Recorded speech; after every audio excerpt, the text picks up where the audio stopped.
No passado, isso seria tratado como teoria da conspiração. Mas agora, o PT não tem o menor problema em expor publicamente e sem constrangimento o seu plano de poder.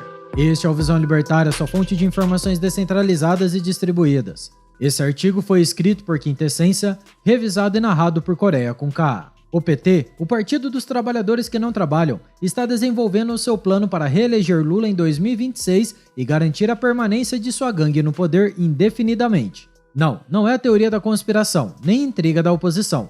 O próprio PT deixou isso bastante claro, com a publicação de sua mais nova resolução do Diretório Nacional, no dia 30 de agosto. Segundo o documento, o objetivo do partido para o médio e longo prazo é defender o projeto democrático popular e fortalecer o governo Lula. Conhecemos bem esse jogo de palavras petista, que esconde interesses mais do que espúrios. Mas qual será o método usado por essa gente para fortalecer o governo do Molusco? Bem, o partido vai se valer principalmente das eleições do próximo ano, para garantir a reeleição do Lula em 2026.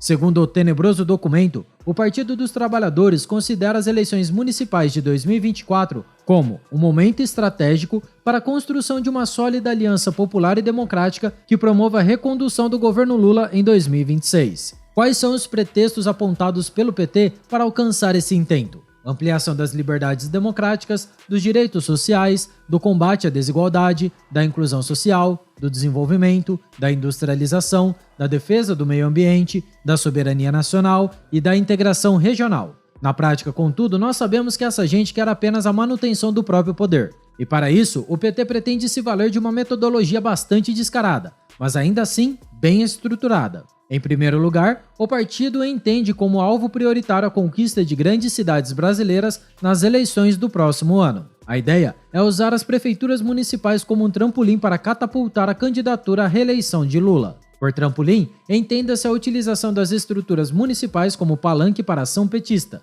não descartando aí a destinação de verbas públicas para áreas de interesse eleitoral. E como uma mão lava a outra, a estratégia apresentada pela resolução do PT é usar hoje a máquina federal para estruturar as campanhas municipais. No futuro, serão os municípios que vão usar a máquina estatal para viabilizar a manutenção do poder do partido, ao nível federal. Portanto, uma das sugestões dadas pelo partido ao governo Lula é a utilização do PAC para financiar obras estratégicas em municípios com potencial de abrigar uma prefeitura petista. Sem dúvidas, esse é um dos motivos pelos quais o PAC voltou à pauta orçamentária do governo federal. A estratégia de cooptação de prefeituras provavelmente também motivou o aumento da participação das emendas parlamentares no orçamento apresentado pelo governo federal ao Congresso Nacional. Pense comigo, o governo não tem poder total sobre as emendas parlamentares, porém, existe alguma massa de manobra nesse sentido. Lula, inclusive, tem usado muito desse expediente no presente ano, para aprovar as medidas mais importantes para o seu governo junto aos parlamentares. Não é impossível pensar em um cenário no próximo ano em que o governo federal faça a liberação das emendas parlamentares dos seus aliados políticos antecipadamente, deixando a liberação dos valores destinados aos seus adversários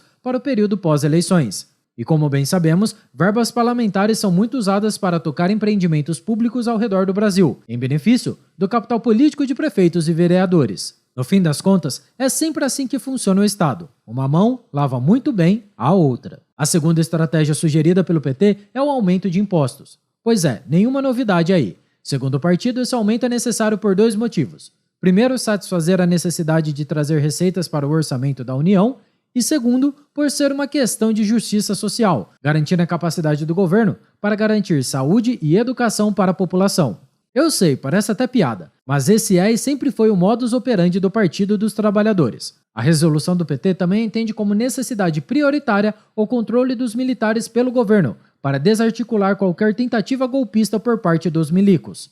Naturalmente, isso significa trocar os comandos das Forças Armadas por nomes mais próximos de Lula e também da agenda esquerdista. Os famosos melancias, verdes por fora com seus uniformes, mas comunistas e vermelhos por dentro. Percebe-se aí o mesmo método empregado em outros países latino-americanos, governados por presidentes autocráticos de esquerda. Como não poderia deixar de ser, o texto petista também tece loas à atividade do STF, celebrando os supostos avanços progressistas encabeçados pelos Supremos Ministros. São citadas decisões em relação a questões como a pauta LGBT, liberação da maconha e direitos indígenas. É claro que em todos esses casos, o STF passou como um trator por cima das suas prerrogativas constitucionais, legislando a total revelia do Congresso Nacional. Como a esquerda brasileira já compreendeu que essa é a forma mais fácil de aprovar suas pautas impopulares, então já é esperado que qualquer plano petista pensasse em uma aproximação ainda maior com o STF. Para a sorte de Lula e azar de nós, 2 vagas para a Suprema Corte caíram em seu colo este ano.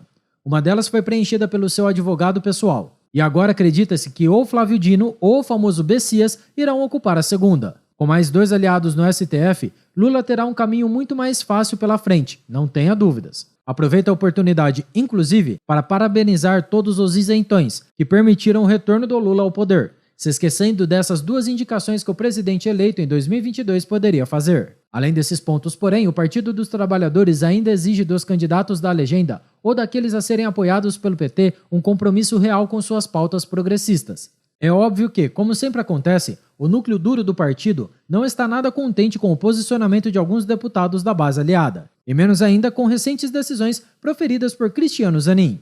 Você sabe como a coisa funciona. Como o importante é ganhar capital político, na maior parte dos casos, nem mesmo o Lula liga para as pautas do PT. De qualquer forma, o partido exige dos candidatos a serem apoiados a adoção total de pautas relacionadas à reforma agrária, às questões ambientalistas e, como sempre, à distribuição de renda. A ideia geral é criar, a partir de ações municipais, uma base política que permita a criação em 2026 de um projeto de participação social e democrática participativa que seja um norte pragmático. Em outras palavras, o PT quer encher a máquina pública de conselhões, verdadeiros sovietes que supostamente representam a vontade popular, mas que são apenas mais uma forma de aparelhamento da máquina estatal.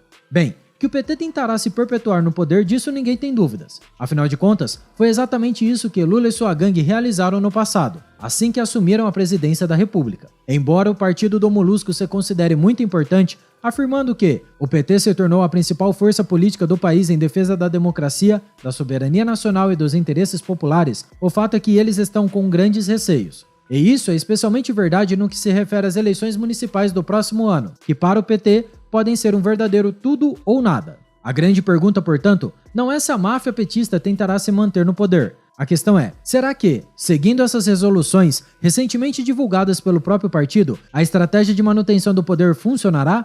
E a verdade é que, provavelmente, toda essa ideia não dará em absolutamente nada.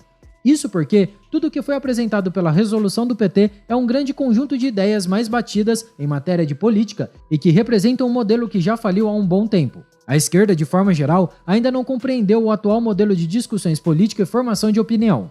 Eles ainda acham possível controlar o imaginário popular por meio de pautas demagógicas e cooptação política. A verdade, porém, é que, no atual cenário de informação barata e de rápida circulação, o debate político é realizado por milhares de agentes independentes que expõem suas opiniões de maneira descentralizada. Resoluções, comitês, determinações partidárias, nada disso é relevante para os resultados políticos dos tempos atuais. Pense, por exemplo, nos candidatos eleitos no ano passado. À exceção do próprio Lula, sendo uma aberração jurídica acima de qualquer coisa, mesmo os candidatos de esquerda que se elegeram expressivamente o fizeram por sua capacidade de atingir seu eleitorado utilizando-se da informação descentralizada e distribuída. Ao divulgar seu maquiavélico plano de poder, o que o PT do Lula conseguiu foi justamente dar visibilidade às suas intenções. Agora, todos sabemos que não é teoria da conspiração. O partido dos trambiqueiros realmente quer se manter no poder indefinidamente. Porém, para o bem de todos nós, é bem provável que, graças à informação descentralizada e distribuída, esse tiro saia pela culatra. Obrigado por sua audiência. Se você gostou desse vídeo, clique no ícone de curtir abaixo e compartilhe em sua rede social. Caso deseje ser notificado de outros vídeos, inscreva-se no canal e depois clique no ícone da campainha. Até a próxima e tchau, obrigado!